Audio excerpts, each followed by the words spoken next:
Welcome to the klutchkittengaming podcast, where I play an indie game for 5 hours and let you know whether or not it's worth your time and money.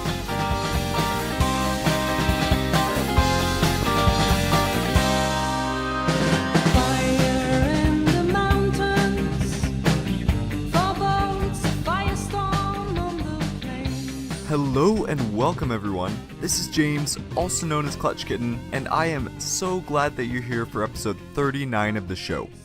I'm in such a great mood today. The weather is beautiful, it's finally light out at a reasonable time, and I get to spend the next 20 minutes with you.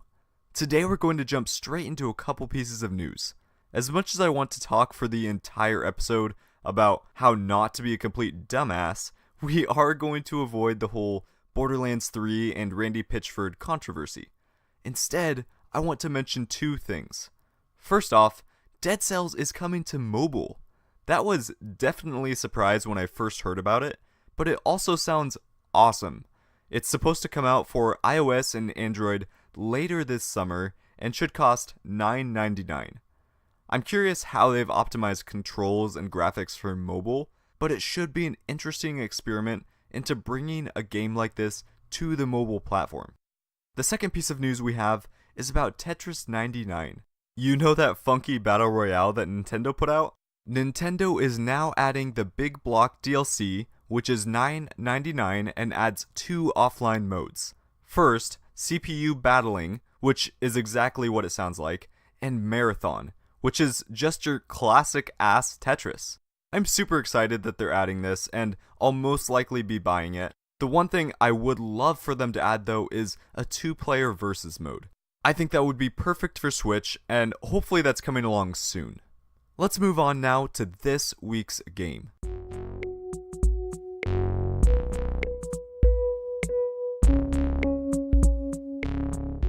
Today we're going to talk about a game called Islanders, which might be the most chill city builder you'll ever play. It was developed by Grizzly Games, which, from what I can tell, is made up of 3 university students who live in Berlin: Jonas Tyroller, Paul Schnepf, and Friedman Almenroder. I definitely mispronounced their names, but bear with me. While I was researching them, it actually looked like there is another Grizzly Games, so to clarify a bit, this Grizzly is the one who also developed Superflight, the minimalistic wingsuit game. Islanders costs $4.99 and is currently only available on PC.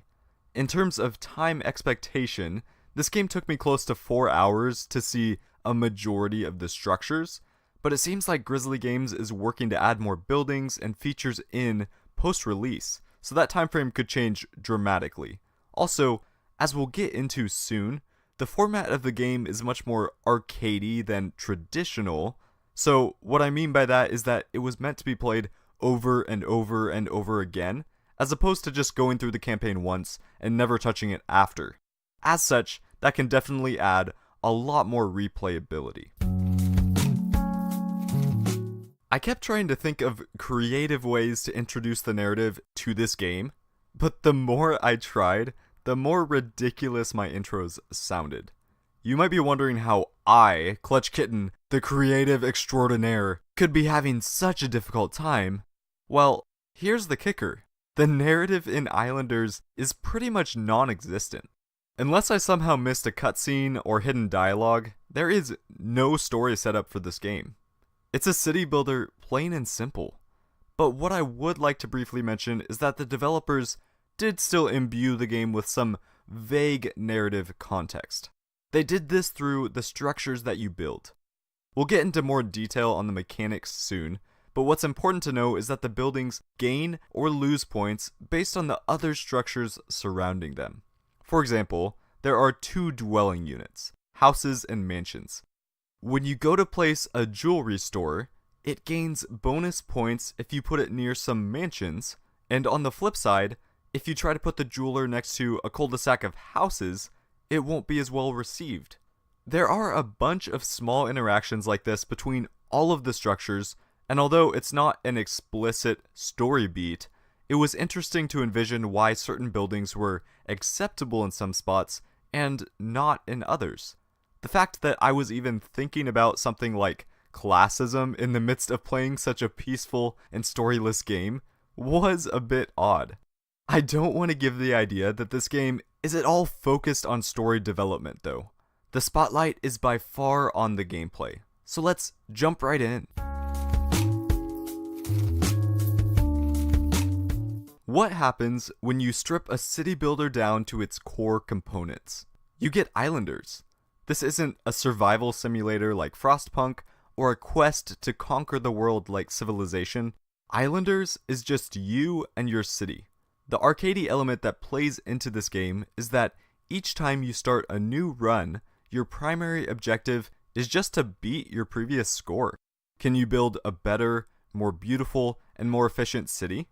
The game starts off by taking you to a gorgeous, randomly generated island where you have the opportunity to build. You're presented with two bundles, most often lumber or farming related.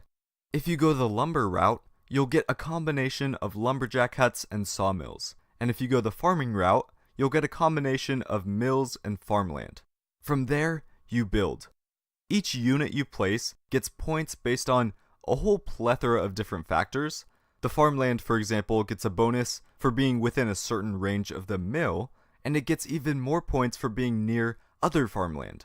One really nice touch is that you can see exactly how many points a specific placement will get before you lock it in. That's especially nice since there is no deconstruction in the game. So what do you do once you've placed all the units from your first bundle? At the bottom left-hand corner of your screen, there's a point counter. Every time you meet a certain threshold of points, you're able to open another bundle to add more buildings to your inventory. However, if you end up not meeting that threshold, and you have no additional units to place, the game is over. That's the loop.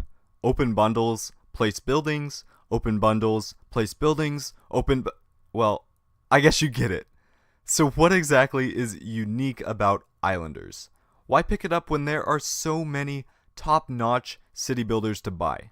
I think part of what makes Islanders so great is its ability to maintain the feeling of a good city builder while presenting it in a minimal and easy to understand way.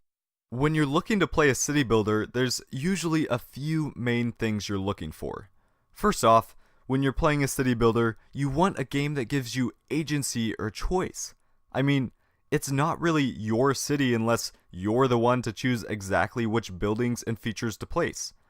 Islanders simplifies this choice down to 2 bundles per rotation of points, but the randomly generated islands really play into which bundles you want, and your choice really does affect how the entirety of that run will go. Although the choice of 2 bundles may seem limited when compared to other games where you can build any of 30 structures right off the bat, it really helps to streamline the game while still providing some impactful decisions. It's also important to remember that you are making these bundle decisions quite often. It's not one and done. You need to reevaluate your city and the island every time you're presented with that choice. The second thing people look for when they play a city builder is they want progression. Often this comes in the form of tech trees or evolutions, but in Islanders, progression happens naturally as you unlock more buildings. Although progression isn't explicitly shown through a tech tree representation, you still get the feeling of getting bigger and better structures as your run continues. Third, when you play a city builder, you want complexity. If every city feels the same to create, what's the point in continuing to play? Islanders does such an amazing job of maintaining complexity while presenting itself as a simple game. I mean, it is simple in the sense that you don't have to dig through menus and submenus and tech trees and piles of lore. You can just pick your bundles and build. However, there is a real skill curve to building optimally. Like I mentioned earlier, each unit gains or loses points based on what it's placed near. In the early game, it's pretty easy to find optimal placement because you have so much space and the island is relatively empty, but as the game goes on and more units are unlocked and space starts to diminish, it becomes more and more difficult to place things correctly. The game felt balanced in the sense that you always have to be thinking ahead. Sometimes it's better to take a hit on points early on if it sets you up for success later. To wrap up gameplay, Islanders is an incredibly low-stress, minimal experience that still holds on to its city builder roots. Now that we've talked about narrative and gameplay, let's discuss the art and sound design. On the art side, this game is lovely to look at. Just like the gameplay, the art style is beautifully minimalistic and colorful. In many ways, it actually reminds me a lot of Air Memories of Old, if you remember hearing about that game in episode 8. One of the most satisfying things about Islanders is that no matter how you build your city, it always looks screenshot worthy. Depending on the climate, your creation might look like a gorgeous Grecian island, or a winter wonderland near Iceland, or a green pasture off the coast of the UK. All the islands are just so pretty. On the sound design side, there really isn't a whole lot to say. The soundtrack is quiet, soothing, and fit nicely with the theme. This game is meant to provide a relaxing and almost zen-like experience where you can take your time to create something beautiful, and the music plays right into that mission.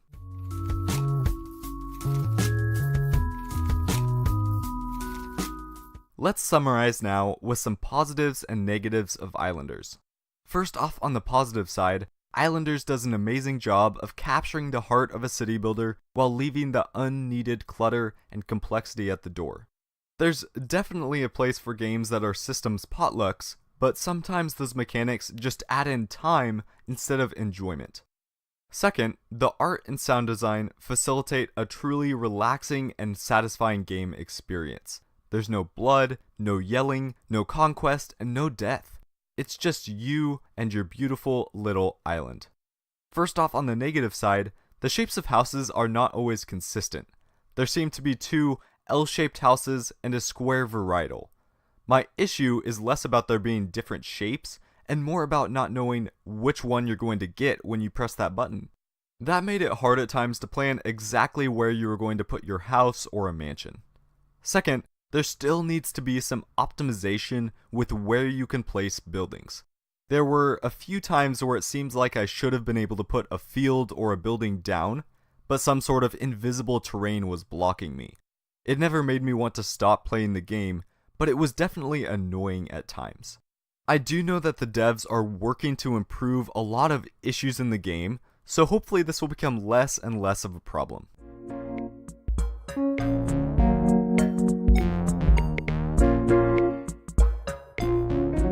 We've made it now to the final boss. This is the part of the podcast where I let you know whether you should slay the game and buy it, flee the game and avoid it, or farm up and wait for a sale.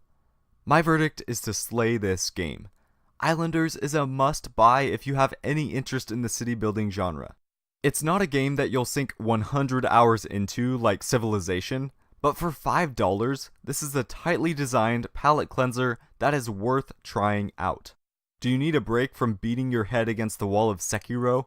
Grab yourself an island, build a town, beat your high score, take a screenshot, and then go back to losing your soul to FromSoft. Hopefully your spirits will be lifted enough to push through the next boss.